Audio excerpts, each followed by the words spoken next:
Let's talk about what you might be sipping on right now. Soda, Coke, pop, whatever you call it, Americans drink a lot of it. In fact, the CDC says 50% of all Americans drink 1 can of soda per day. Now look at this. 5% of Americans drink 4 cans of sugary soda per day. So what's the concern? Well, the concern is really your health. In fact, Harvard did a study, and what they found was men who drink 1 can of soda per day were 20% more likely to develop heart disease. And it's not just men. That study, of course, looked at men, but another study last November shows women who drank sugary beverages were nearly 4 times more likely to have higher levels of triglycerides and sugar in their blood. Some say you might as well get an IV and pump sugar into your bloodstream. And joining us now is Kelly Morrow. She is a registered dietitian at Bastyr University. Great to see you. How bad is soda really?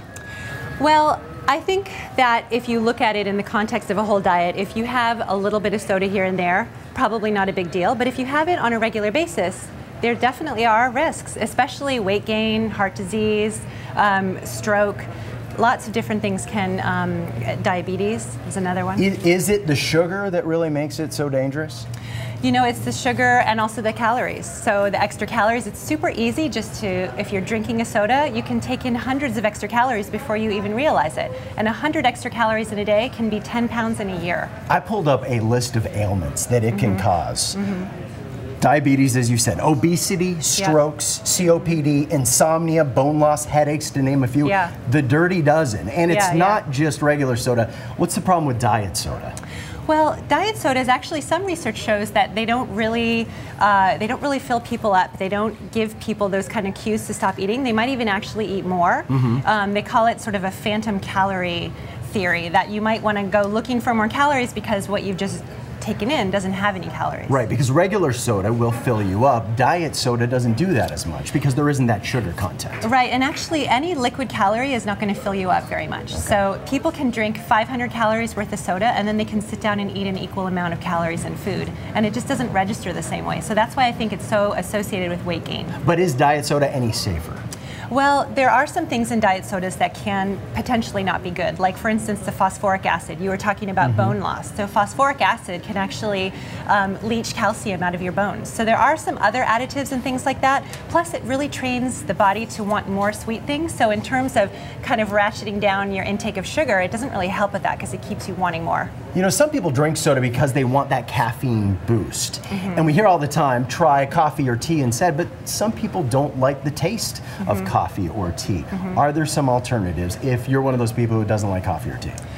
Yeah, I mean, part of it is just training yourself, so what you get used to. I mean, when you're drinking soda, it's really intensely sweet, and so you really get used to that. So if you sort of back yourself off, just have smaller portions, or maybe even try something that has a similar mouthfeel, like carbonated water with some lemon, have maybe a little bit of juice. So you could put maybe 1/3 of a cup of juice in some carbonated water. That's going to give you some sweetness and also the bubbly flavor.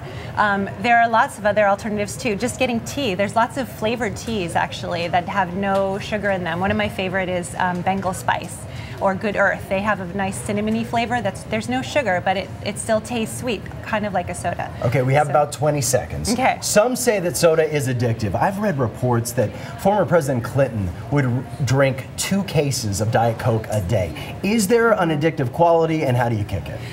Sugar is one of those primal flavors that people just naturally crave. There's never been a time in history where people have had as much access. So it is, I think, addiction is maybe a strong term, but people can get used to it. They can develop habits around having sugar, and you can certainly, if you just start having a little less, if you're eating out, getting iced tea with lemon, unsweetened iced tea with lemon instead of soda, just doing things like that will sort of bring that barometer down and allow you to have less sugar without feeling that you're really restricting yourself. Think about alternatives before you pop the top. Yeah, definitely. There's some that are out there. You just have to find them, and especially if you're in a restaurant or something like that, you can look for those types of, you know, have sparkling water or iced tea or something like that.